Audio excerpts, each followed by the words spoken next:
Thank you for staying with us. You're watching Front Row, and tonight our discussion is on sexual and gender-based violence in this time of the COVID-19 pandemic. And we want, in the second part of our conversation, to talk about preventive measures and what to do for those people who are at risk of abuse, and what next step can they do. And we are talking also with our CS for Gender, Professor Margaret Kobia. And earlier, Prof, you had mentioned some of the interventions that the government has put in place, and some of this you mentioned include safe houses. And could you mention to us where these safe houses are? I don't know if that is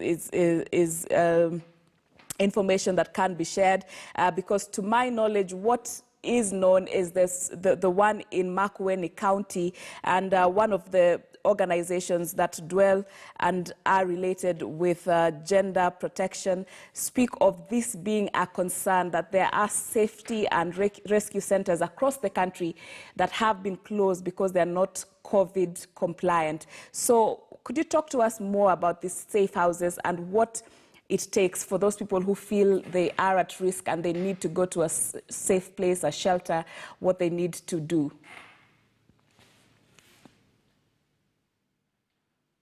Thank you very much, Sharon. Just before I touch on the safe houses, I just also wanted to say that during this partial kind of lockdown, there are many other instances like defilement. We are also seeing FGM. We are also, that is female genital mutilation to some communities that are a bit closed, because when there was no lockdown, the assistant chief, the chiefs were always on the lookout with the communities that practice FGM. And Sharon, you know, FGM is the worst form of gender-based violence. We have also seen defilement, and what we are seeing is most of the defilement is done by people who are known to those victims. So this being together under this COVID is quite a concern.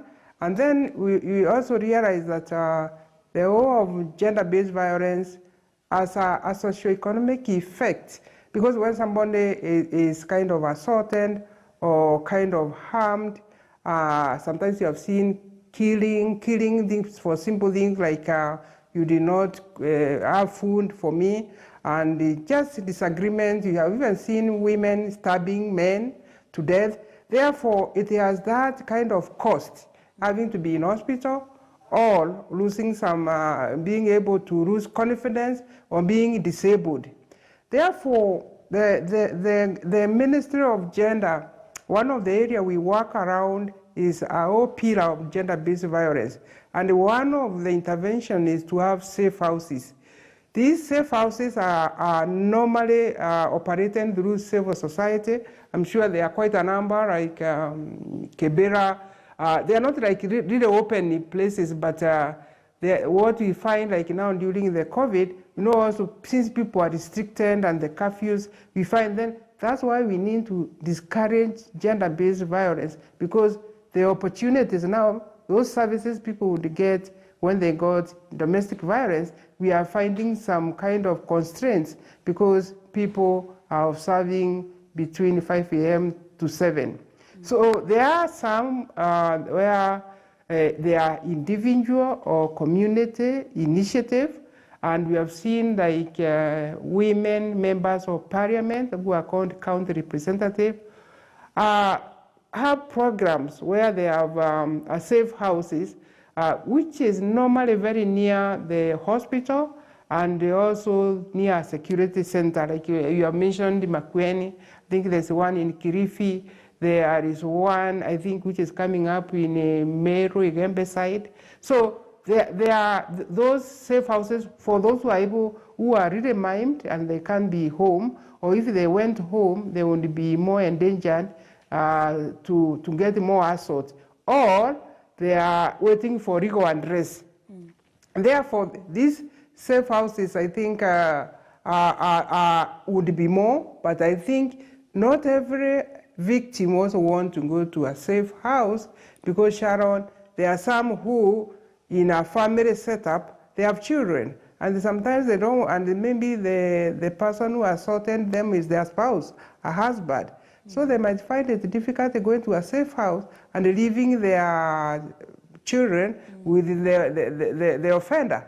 Therefore, what I want to say is that this domestic violence is very complex, and taking into account there is stigma even for people to say I'm being assaulted. It's a cultural kind of practice. Then it means you require different intervention for different cases. Right. So there are those who can go to safe houses. Right. There are those who can seek help from the churches. There are those who are home and they can share maybe with their relatives what has happened to them. But I think one of the most important empowerment is where the women understand when to work, awareness. They have also capacity, including economic capacity, because of course we find the poor people tend to get more of that gender-based violence. Therefore, the safe house is one way of making sure, but it doesn't serve very many people. But we have also seen quite a number of safe houses, which will also go a little bit further, and they train them so that if you don't have a skill, or you could do some kind of a skill where you produce maybe tailoring or goods that you can sell, then when you are economically empowered, you are more likely not to experience a lot of maybe gender-based violence as a woman, because you have some level of independence. Right. Thank you, Sharon. Right. Let me bring in Jean joining us from Kampala. And Prof has talked about different solutions for different kind of situations. Of course, this is the kind of matter where there can't be one solution that fits all victims, all kinds of problems. So what happens now during the pandemic where even the social workers cannot directly reach, or the victims cannot directly reach help, such as the social workers and organizations such as yourselves? How do we help in this situation in terms of I feel vulnerable, I feel at risk? Other than is the hotline the first step? Are there other things I can do to protect myself? Yes, Sharon, thank you for that question. And I'm going to start with you. I'll put it back to you. Because in the emergency that we are in, many of our countries are in lockdown, restricted movement, just as it is in Kenya. The power that we have is in information sharing, because violence thrives in silence and secrecy. So the media can do a lot, and thank you for this campaign. I hope you will continue it. The media can do a lot using very many different channels. First of all, to create awareness about response, and response in different parts of the country. What kind of response is there? Which organizations provide care? Which government institutions are responding? How are they responding? How do you reach them? And what are the call centers that you can call in for? So the media has a very big part in sharing information and also breaking the silence. Then prevention is a long-term thing, because violence is grounded in social norms, the attitudes and beliefs we have, the cultures that we have. So longer-term prevention work should also be considered, so that we are not all the time firefighting. However, right now in this COVID time, we need to give support to government institutions as well as NGOs that are providing all this kind of care, legal aid, those that are providing legal aid and other access to justice services, those that have safe houses and shelters, because for some it's very dangerous to stay even in their homes, those that are providing economic relief, as well as those that are providing psychosocial care, and those that are just providing awareness. Right. So, yeah, I think that's what we can do right now. However, to consider long-term investment. And again, I'll call upon you in the media to play your part and give awareness to our people. Right, and exactly what we are doing, such as on this platform. And Dr. Mbogo, just to ask you the same, because we cannot have too much information reaching people who need to have it regarding response, prevention. So let's talk response. Are there challenges? I'm somewhere, I don't know where to start when I feel at risk, when I feel prone to physical, sexual abuse, I feel all alone. Where do I start? Thank you, Sharon. I think that's a very valid question, because at a time like this, people are kind of isolated in their homes. They do not know where to go. But I think this is the time when it's important for people to know who their mzee wa mtaa or mama wa mtaa is, who your local area chief is. And also we have community-based activists who can provide very quick and rapid response in the event that there's a need for you to be taken to a place that is safe. In addition to that, I think some responses have already been mentioned that are that are rapid response. So a lot of civil society organizations have come up with toll-free lines or SMS platforms where someone in the safety of their homes or wherever they feel safe, they can just send a text. For instance, Kituo has an SMS platform where people can just send messages on that platform seeking legal assistance, and an advocate would respond to your query and provide guidance on what you need to do in the event that you are at risk. I think also we have set up what we are calling community justice centers within the community, and these justice centers are very good, fast point of contact for people who may have undergone some form of abuse, to just report to those officers, and the paralegals will be able to respond and guide you in terms of what you need to do when you have face some kind of violence. But just to add on to the conversation, I think when you're talking about gender-based violence, I think it's a very wide spectrum when you define what that kind of violence is, so that you can then determine what action you need to take. So we have the forms of violence that may not be regarded as quote unquote very severe, but are still forms of violence. For example, silent treatment at the home. So that may cause some form of psychological violence, but you ask yourself whether in that situation is there a need for you to involve other parties, or to what kind of response would you make in such a situation. So I think the kind of response then that you take will depend a lot on the form of violence that a particular person has undergone. And I think at times even just reaching out to your local area pastor or even a counselor. Some of these counselors also available on phone. I think that is would be a valid response where you, in situations where you may not necessarily need court intervention, you need some form of counseling to show you the way in terms of how you would go through that situation. Right.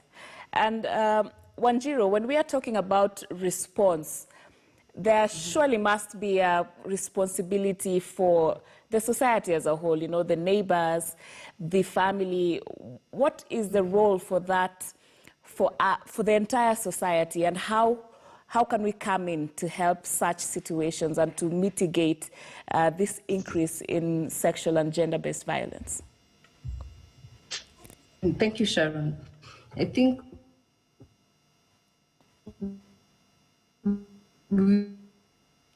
we have to acknowledge that addressing gender-based violence cannot be done with the intervention of members of the. We need to realize that there is nothing normal about gender-based violence. We should stop first normalizing it. There's nothing normal about a man beating up his wife or even abusing children. So that, I think, should be the first point of response, of acknowledgement by society. Additionally, I think the first responders, especially in intimate partner violence, are members of the society, and specifically neighbors. They're the first people who will hear that in this home, these people are fighting, and they call upon them to actually take action, intervene. You might save a life. Let's not wait until a woman has lost her life and then we appear on TV as witnesses, you know, like saying we had them fighting and eventually all is lost. But I think there's need for us also to intervene. Let's speak up for women. Let's speak up for vulnerable girls. And what we've realized in our country is that a number of gender-based violence cases, especially cases on sexual violence involving children, we do not have successful prosecutions because witnesses are usually compromised, or families enter into agreements, out of court, and in that way the child, loses out on getting justice. So calling upon our communities to realize that matters, gender-based violence, are criminal matters. They are not matters to be discussed by elders. They are not matters to be sorted out, by paying sheep or giving money to the family. They are matters that are to be reported by police and necessary action taken so that such perpetrators, are stopped from ever committing such against other vulnerable women and children. So calling upon society, let's not normalize gender-based violence. Let's take it for the serious, it's a serious issue, and let's take it as that. There are issues that should be reported to the police. If we happen to witness, please, let's be willing to appear in court as witnesses. Let's support the prosecution in having, successful prosecution so that we do not have cases terminated because there are no witnesses, for example, in matters. And for families where, for example, a child showed your child's dignity and follow up with the case, let's have the perpetrator brought to book so that tomorrow he or she does not do the same to another innocent child. So I think as a community and society, we need to acknowledge that it is not a duty of the government only. The government and civil society organization cannot win the struggle alone. And Sharon, there is an issue that we kept raising as response, and that is safe spaces and shelters. First, I think we need to acknowledge and be very honest that we do not have adequate safe spaces and shelters in our country.